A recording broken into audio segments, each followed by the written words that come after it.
miền cá xây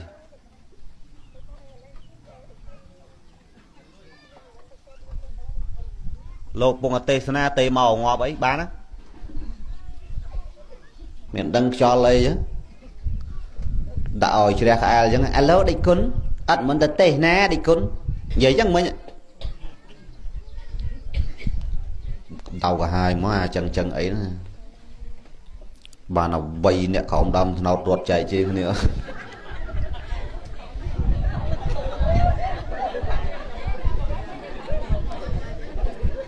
ê ôn ao kêu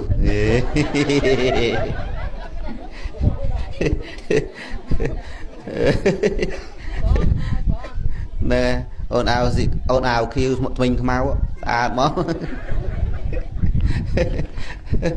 mơ tập bị bậy đó anh vẫn mục nhau mà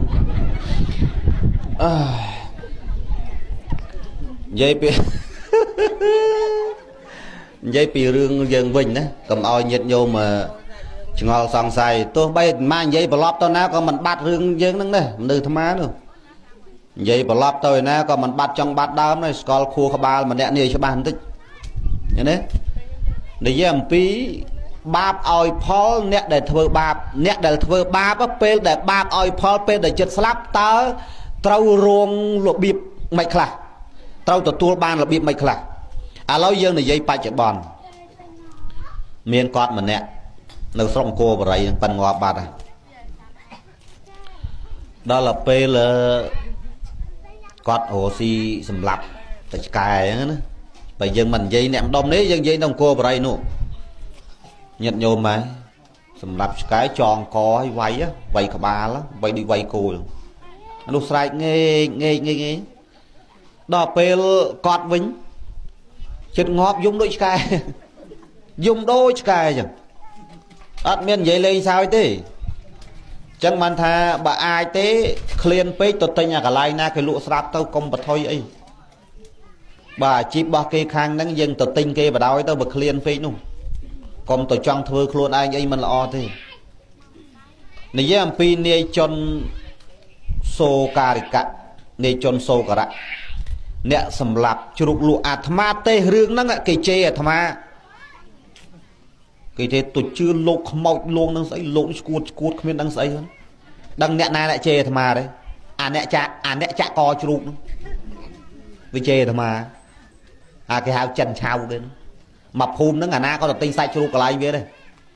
ដល់ថ្ងៃមួយបនខ្មោចវាក្បែរហ្នឹងអាត្មានិយាយអារឿងហ្នឹងណានិយាយកម្មខ្លះជួនកាលវាឲ្យទិដ្ឋធម្មវេទនីយកម្មឲ្យផលបច្ចុប្បន្នអញ្ចឹងណាយើងលើកធោលើកអាលើករឿងចំនួនព្រះមកវាជេរឯងវាប់អាចចុះក្អួតវាជេរឯងទៅជឿអីលោកហ្នឹងលោកណាចេះចុះតួឯងបដ ாய் បាទហ្នឹងតែងាប់អីរស់ឥឡូវបែកគ្នាពីវាចូល4 5ឆ្នាំហើយគេចង់និយាយថា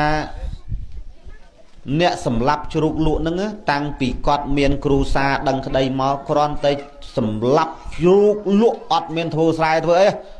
សម្លាប់តែជ្រូកសុទ្ធ55ឆ្នាំញាតិញោមគិតមើលហើយមួយថ្ងៃប្រមាណយើងបីតែមួយថ្ងៃបើលក់ដាច់ខ្លាំងវាមានតែ4ទៅ5ហ្នឹងហើយឥឡូវមួយថ្ងៃ3ហើយមួយខែប្រមាណហើយ55ឆ្នាំប្រមាណដល់ទៅពេលដូចថាកម្មឲ្យផលទិដ្ឋធម្មវេទនីយកម្មកម្មឲ្យផលបច្ចុប្បន្នតែមិនទេញោមមានអីណាលេង